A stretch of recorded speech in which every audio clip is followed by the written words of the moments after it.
Hello and welcome back to another episode of the Smart Start Recreational Therapy Insights. I'm your host, Nathan Lamaster, founder of Smart CEUs Hub. And guys, we are on to episode number 40 today. And we're going to be talking about case studies. So what are they? How do you do them? All the parts that go into them and how they contribute to evidence-based research in our field. So if you're ever interested in developing evidence-based research or writing a course for Smart CEUs Hub or doing something where you want to get a new intervention, new idea out there to show that it works, this is what you're going to need to know how to do is put together a great case study. So we're going to first talk about why case studies matter today. We'll be going into an example, and we'll be talking about interventions that were used in this example, the outcomes and results, and then the lessons learned, so you can kind of go through the whole process. So guys, I'm excited. How about you? I hope you are having a great Monday, and without any further ado, let's dive on in. All right, so why do case studies matter? Okay, case studies allow us to apply the knowledge that we learned in the classroom to real life situations. So it's one thing when you learn about, let's say, diagnosis in your textbook or in your classroom or an intervention and hypothetically what it will do. It's another thing to actually do the thing and see that it produced the result that you were after, or the fact that each person is individual. You might be using what you learned in a textbook, but it might not work exactly the way you thought with this particular person, just because we're all different. Okay, so case studies will actually show, the variations of how, we learned in school can be applied with the nuances of individuality. I love that saying right there. All right, so case studies can also show the impact of recreational therapy with tangible examples. So let's say you were trying to get a bill passed in your state or nationally, and you're trying to prove to the Congress that what you're doing is actually working. Okay, so if you just come in and say, yes, it's really valuable. We do these things with clients and they always have great outcomes. And they, whatever. So case studies actually show to them and to most people, right? Even if you're trying to market to a potential client, right? That it's kind of like a testimonial in a way for a business where what you did actually worked. And here is the evidence of that. Even better if you can bring the person with you.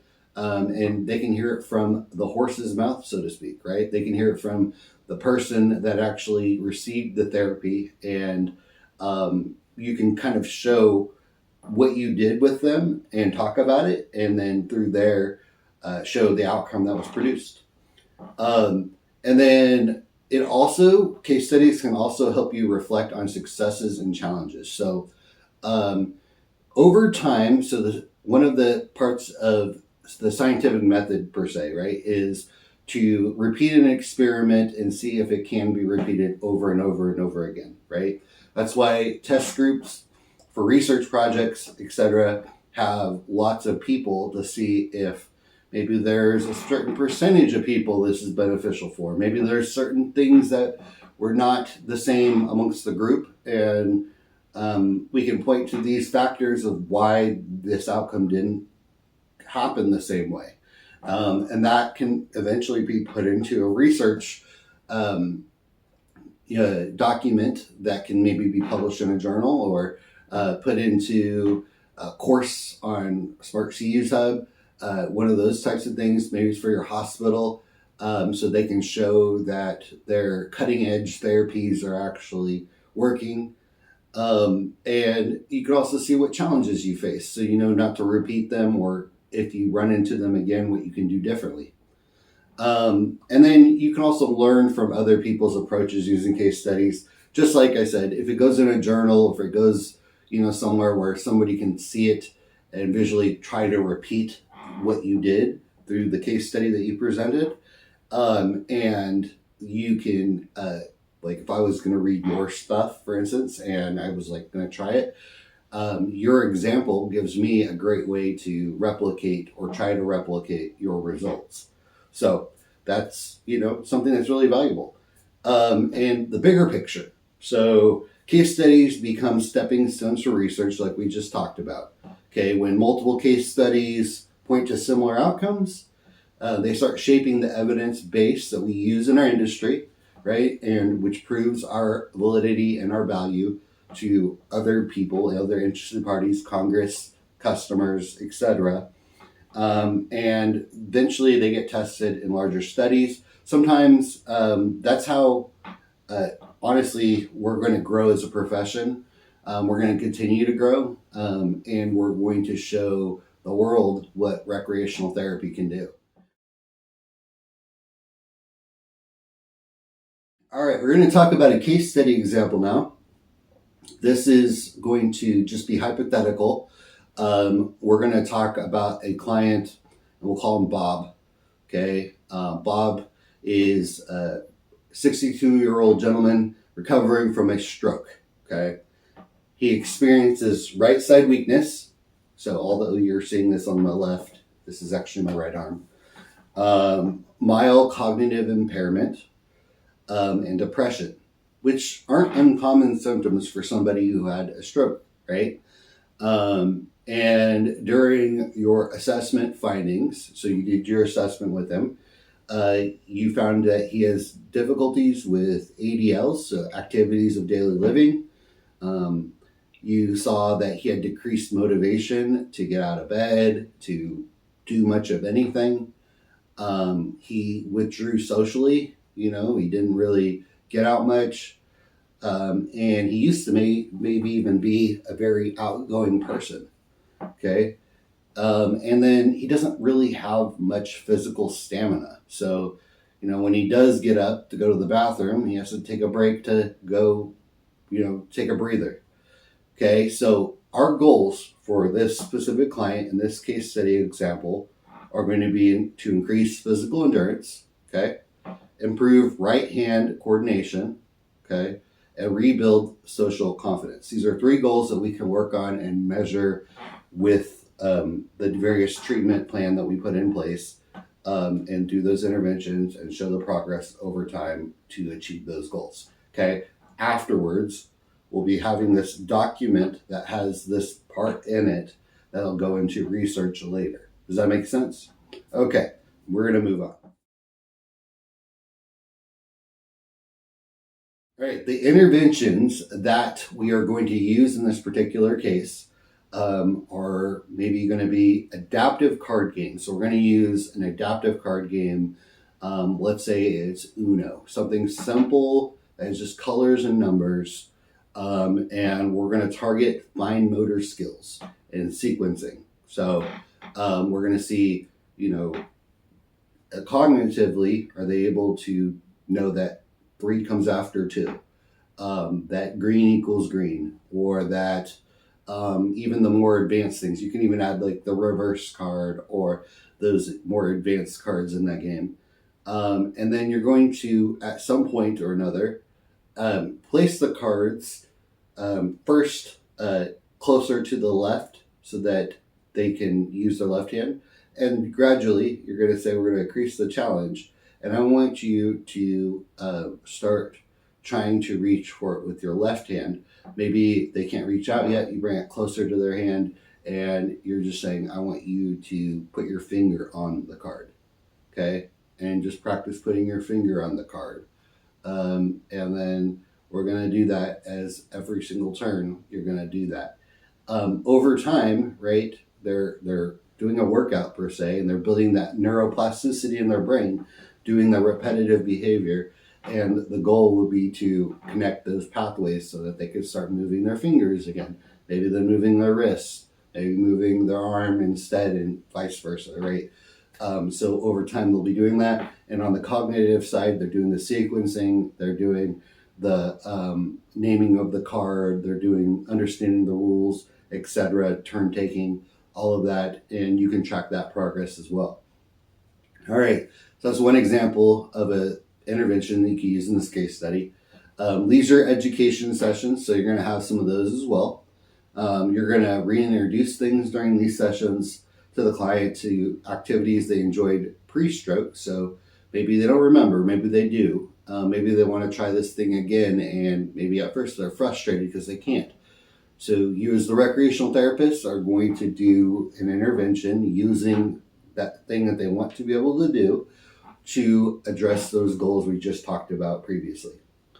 Okay, so we're going to maybe use a group walking club to build endurance and reduce isolation. So they're going to have to be around other people. We're going to have to go through walks. Maybe we do this outside in a nice, cool nature area.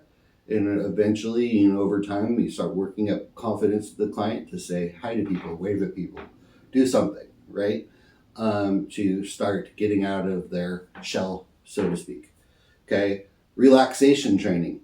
Okay, to manage stress and frustration, because throughout this process, you notice that the client is dealing with stress and they're frustrated that they're not getting better as quickly, or they're not able to do the things that they once were able to do. And you're reassuring them, you're helping them through that process, you're giving them coping skills to deal with that frustration, to get an outlet for it. Each intervention that we listed out just now is tied directly to the treatment goals, which were based off of what you saw during your assessment. Okay, so that's what you're putting in your case study. And you're documenting it in a way that contributes to both the reimbursement, so you can show that billing, how you're actually doing something that insurance would pay for, and potential future research data you're doing as well. So keeping this somewhere and not just losing it somewhere, maybe redacting the names or personal data so that you can actually take this case study and compile it over a period of time. Let's say you work for the same place and you've used similar interventions for similar issues, goals, and you can see the results over time. And then you can track that progress, and that goes into the research. All right, so we're going to move on. Now we're going to talk about the outcomes and results part of the case study. So, and let's say this case study that you did with this client took 6 weeks. They were with you for six weeks. And after those 6 weeks, the client was able to participate in 30-minute walks without rest breaks. So you saw their endurance increase. Improved right hand dexterity, able to button shirts independently because they got that fine motor skills through maybe the game of Uno, grasping cards, doing things that are smaller, using their fingers. Okay. Reported increased confidence and mood, noted by the staff and family. Okay. And they chose to rejoin a local card club because they loved Uno so much, right? And they wanted to be around other people that enjoyed that hobby as well. And it now became one of their favorite activities. Okay, so the research link in this case is when we capture these outcomes, and this is consistent. So we're doing this over a period of time with different clients with similar comorbidities and issues when they're coming in. We can take those case studies and pull them together, analyze them, so analyze the data, and use that data to advocate for specific evidence-based practices in stroke rehab and recreational therapy, which will eventually go in the journals, which will hopefully go to Congress people when that becomes a topic of interest. Let's say they have a family member who had a stroke, and you're able to show how recreational therapy doing these interventions actually achieved results that were, let's say, 80 to 90% of the time positive. Like they were way better than the negative side. Let's say there wasn't really any negative, just maybe those 10% didn't grow that much, and it could be for outside factors. Who knows? Okay, but you can show those to the congressperson and say, okay, this is something that recreational therapy has done. Maybe even have somebody who's had a stroke come in and talk about it. So now that personal connection with that congressperson is there, right? Because they have a family member who had a stroke, and they see that this result actually changed this person's life, and they're hopeful, and now they feel motivated to push this through Congress. Okay, that's a scenario that could work.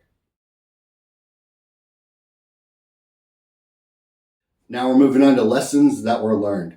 So collaboration with OT and PT amplified results. Let's say that we saw that doing therapies with these other disciplines actually increased the outcomes. Okay. The early client buy-in was crucial to success. So getting them early on was crucial to success. And another lesson we could potentially learn from this was documentation that tied outcomes to goals made it easy to demonstrate progress. Small, meaningful wins had a huge emotional impact for the client. And then publishing or sharing these case study insights supported a broader area of recreational therapy evidence-based practice. So all these positive outcomes came from doing this case study in this instance. So just hypothetically, as you go through your day, I want you to kind of think about how you can incorporate this into your practice. Let me know in the comment section below, have you been doing this for a while, or are you planning on starting doing this? How are you going to use it once you've completed it? Like, are you going to get it published? Are you going to try to get a bill passed? Are you going to write a course for Smart CEUs Hub? I'd love to hear that in the comments, and I will respond to every single one. And if you need help kind of figuring out maybe structure of how to write the case study, or structure of a research paper, or how to get in contact with getting something published because maybe you're unaware, we have a course on the site written by a professor who's done a ton of research and got a lot of things published, Dr. Jennifer Pyatt, who was one of my professors, she wrote this course to kind of teach you how to do that. But also she's a really cool person, and if I put you in contact with her, I'm sure she will point you in the right direction. So just putting that out there. So we're going to move on to some wrap-ups and takeaways for today. So case studies remind us that recreational therapy is not just a theory, right? It actually produces results. Okay, case studies connect practice to research and evidence-based treatment. You always start with thorough assessments and goal setting with the client. So we know that that's always the first part of the case study. And you select interventions that directly connect to client goals, so they're purposeful. You document outcomes in measurable ways that others can learn from. And then sharing these case studies, we just talked about that. It helps build credibility for the entire profession through getting things published, getting things passed in Congress, giving testimonials of what we're actually doing. Guys, it's so important that you do this. So I challenge you, do this. All right, guys, thank you so much for tuning in. And if you have found any of this content so far helpful on the channel, we have a lot of other videos that have come out. Next week, we'll be doing our 41st episode. Okay, and we'll be talking about patient-client education strategies. So how to do that leisure education component of what we do with clients. Okay. There's a lot of different topics that we discussed. Even had a special guest on a couple times. Did some, sessions that were outside, which was really nice to kind of change it up from being here in the office. Guys, if you found any of these valuable, please hit that like button and that subscribe button. Leave a comment below. Let me know that you love it. I will respond back to every single one of you personally. Guys, I'm a recreational therapist. You're a recreational therapist. We're all in this together. And guys, have a happy Monday. And as always, don't forget, stay classy, rec therapists.